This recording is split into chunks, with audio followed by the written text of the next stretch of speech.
చోళ పాండ్యరాజ్యాల మధ్య జరిగిన సంఘర్షణలకు ప్రధాన కారణం రాజకీయ, సైనిక, ఆర్థిక, వాణిజ్యపరమైన కారణాలే ఉన్నప్పటికీ శైవ వైష్ణవ విభేదాలు కూడా ఈ సంఘర్షణలను మరింత తీవ్రమయ్యేలా చేశాయి. అయితే ఈ మతపరమైన విభేదాలు ప్రధాన కారణంగా కాకుండా రాజకీయ ప్రభావం సాధించేందుకు ఉపయోగించిన ఆయుధాలుగా పనిచేశాయి. చోళులు ప్రధానంగా శైవ భక్తిని పాటించేవారు. శైవ దేవాలయాలను విస్తృతంగా నిర్మించారు.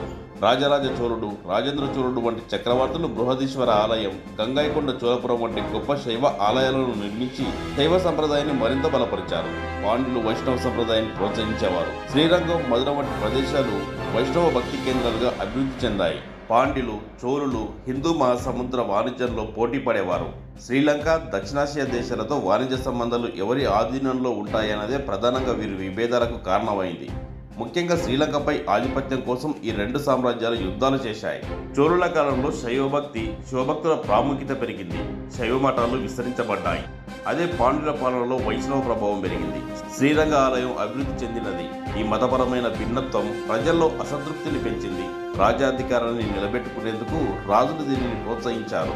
చోళ చక్రవర్తి కులోత్తుంగ చోళుడు వైష్ణవ సంప్రదాయాన్ని వ్యతిరేకించాడని వైష్ణవ ఆచార్యుడు అయిన రామానుజాచార్యుడు ఈ కారణంగా పాండ్యుల రాజ్యంలో ఆశ్రయం పొందడాన్ని చరిత్ర చెబుతుంది. చోళుల పాలనలో శైవాలు ప్రబలంగా ఉండడంతో కొందరు వైష్ణవ పండితులు తీవ్ర నిర్బంధాన్ని ఎదుర్కొన్నట్లు ఆధారాలు ఉన్నాయి.